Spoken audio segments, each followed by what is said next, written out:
it's kind of hard to concentrate when you're looking at me like that.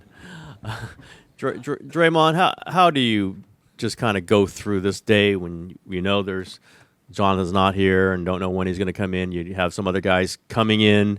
Does it feel a little unsettled or does it feel okay? I think, anytime I should take these off. Huh? I think anytime a teammate's not here, it sucks. And then obviously, not having multiple here due to the situation, it's unfortunate because I think, media days, it marks the start of something. It marks the start of another NBA season. For me, this is my 14th one. Like, it never gets old. It's kind of that stamp of like, all right, it's about to get real, And so I think everyone deserves the opportunity to feel that, including him. Like, he'll look back on this and, I walk in and, you're like, yo, what media day is this for you? And you'll kind of always have that, that little asterisk in your mind of like, oh, man, I missed one, And so I think it sucks for all those guys involved. Like I said, including JK. Like, you don't get the opportunity to start your thing how you normally start your thing. And saying that, we all understand the situation. He's got to do what he's got to do for himself. This is a business, and that's where I think you have to always understand, like, it's unfortunate when the business side get in front of things, but nonetheless, it is a business, and you can't ignore that side of things. And so hopefully none of them miss too much time, and they'll be here pretty soon, hopefully including him. We want him here. But, yeah, I think for anyone involved, like, it doesn't feel good. Like, you want to get in your rhythm and get in your flow and kind of do your thing. And so I feel for all those guys involved, like, including JK. How will this not be a distraction? Well, I don't think anyone's winning a championship in the first few days of practice. It'll be a distraction. We won't have as many guys, and we'll be tired as hell going through practice.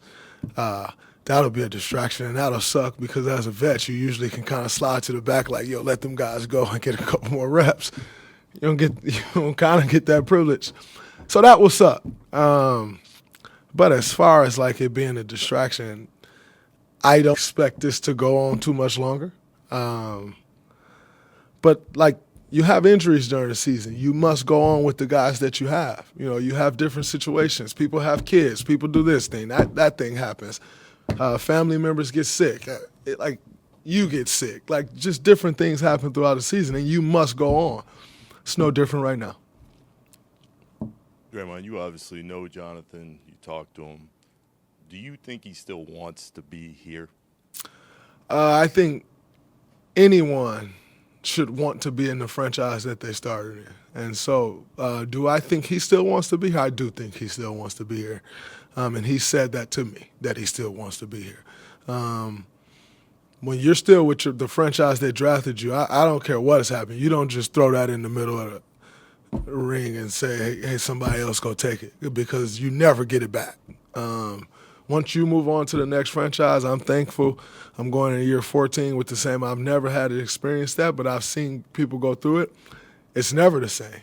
And I know this business. It will never be the same. So I know he still wants to be here. And I think anyone should still want to be with the franchise that drafted them if you can, because once you leave that place, it's just different. Dre, if you make the all-defensive team this year, it'd be your 10th selection of your career. You'd be one of 6 players in league history to accomplish that feat. What would that milestone mean to you? It means the world to me. That's my motivation, to go and try to make another all-defensive team and join that list. It's an amazing list. All first ballot Hall of Famers, and so to try to put myself in my name in the hat with those guys. Like, anytime you can put your name next to guys like that, you're talking Kobe, Tim, like K. There it is, double R. Like, those names and I can put my little name next to that, that'd be a dream come true. So that is definitely a motivating factor for me this year for sure. Dre, last year you guys went 23-7 and then 7-game series in the playoffs. Like in hindsight, how much of a grind was that, and how much did you feel it? And knowing you now got 82 with the team, is that a concern? Like maybe wearing you guys down too soon, or how do you preserve yourself for the playoffs? I think, man, in all honesty, it was crazy. We were playing playoff basketball for 3.5 months, and that's tough to do.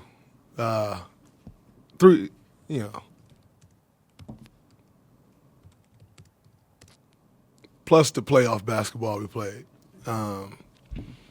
That's just hard for anybody. I don't care if you're 37 or 27. You got to play playoff basketball that long. It's tough. And we had to. We had no other choice. We wanted to give ourselves an opportunity to win a championship. We did that. I think it caught up to us in the end. I'm actually happy to have an 82-game season and not a 35-game season, because now you could go about the season the right way.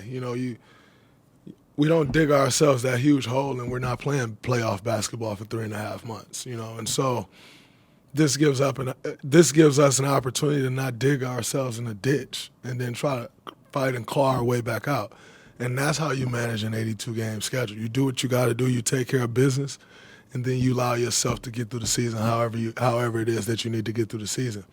But when you got to play through injuries and, play through sickness and play through this thing and that thing, because every game matters in February, it's a lot to ask. Like I said, I don't care how old the team is. That's a lot to ask. And so we know that.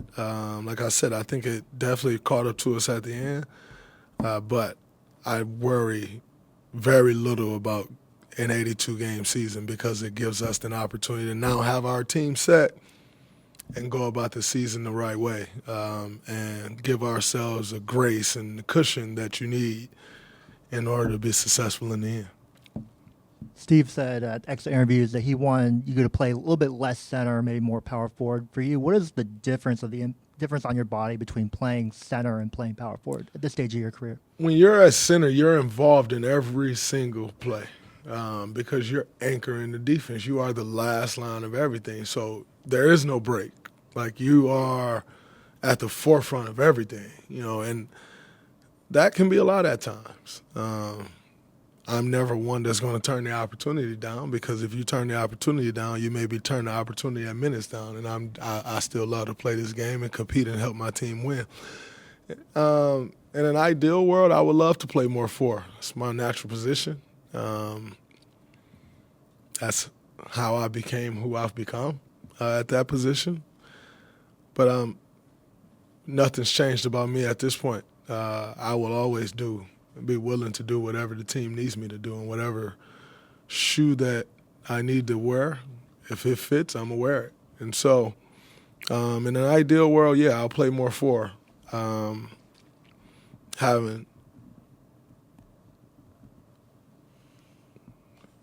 I allowed to say? Theoretically, having Al Horford can help with that. So. Yeah, it was it's tough, but playing in the NBA is tough, and living everyday life for a lot of people is tough. So I'll take my tough. Draymond, how much have you, Steph, and Jimmy talked about the opportunity in front of you to play together from the start of a season, as opposed to, as you said, last year was kind of on the fly? And sort of related question to that is, what kind of tone Jimmy set with the mini camp, or whatever you want to call it, in San Diego? I think, we're all looking forward to it. Just the opportunity to start the beginning, to have a training camp together. You can implement more things. You can build an identity from the beginning. defensive terminology and all the things that you build starting in training camp, we're able to do that this year. And so we're really looking forward to that opportunity. The mini camp in San Diego was great. Number one, just to be with the guys. Spend some time together. Jimmy was an incredible host. He has the wine cellar of an emperor. It's amazing. But he, and just setting a tone and getting everybody together and what it is that we're setting out to do, and that kind of marks the beginning of it, And so you can always look back to that experience of times get hard on the court, and you can look back to those times of like, man, when we were in San Diego and we were doing this and bonding like that, and you draw from those moments. So it was a huge moment for this team. We had a great time together. We accomplished what we needed to accomplish. Everybody got out healthy. So it was good, really good for us. You said building an identity. How is that identity going to be different, do you think, this year than it was last year? I think last year we were just kind of making it work, doing whatever we needed to do to make it work. This year, you get a chance to see what's best. And I think, I just think that'll take us much further than just finding one thing that works and like, all right, we're just going to do this. As opposed to you build towards that. You try things, they don't work, you move on from it. You may try this one thing and it's working, and you may try the next thing and like, oh, that works too. Like now we got two things that work, And so I don't know that I do think the identity will be different than last year because I think every team's identity changes year to year. It's never really the same. But like I said, I think we just got a chance to build and grow that as opposed to doing whatever we need to do from the start to like win, like and can't try anything because you don't have the room to try it. Draymond, veterans always say that as you get to your mid-30s in the NBA, you realize your body ain't the same as it was when you were 22 or whatever, so you make up for it mentally and in other ways. I'm wondering what you've been through physically in your career, how you make up for maybe what your body can't do now that you could do when you were 22. How do you balance that? I think, ironically, at 22, there were some things that my body couldn't do that I can do now because it's just all the work you put in and the things that you learn and the strengthening that you do, And so, I think there's a little give and take there. But, I'm always confident that I can win mentally, and that's what you rely more on. And when you realize, oh, man, I can't quite do that thing. But if I'm honest with you, Monty, I don't think I've reached a point to where my body can't do it. Like, I haven't quite had that moment where it's like, my eyes were bigger than my heart or my goals or my legs. Like, I saw it and couldn't quite get there. I haven't really experienced that yet. So I'm gonna knock on some wood right now and hope that it don't come this year. But I feel great. Am I the same person that I was at 27? No. And thank God I'm not. I've learned a lot since 27. So, there's things that change, but, you decrease in one area, you got to grow in another. And I think that's always the constant challenge, and the challenge is what keeps you going and keep you striving to do it again and again and again. I know you said, Jonathan has voiced to you that he wants to be back, but obviously some of the boiling points of these negotiations have, been on trades. Them seeking signing trades, y'all trying to sign him to contracts that seem pretty obvious to potentially use him as a trade piece. How do you view his future here and what he can still be within this franchise, especially knowing, what some of this business that has been going on? We playing a game that is covered by media 24/7, and when you're in something that's covered 24/7, A, it's not always accurate, and B, it doesn't always play out even the way people think it's going to play out. And so what can he still be here?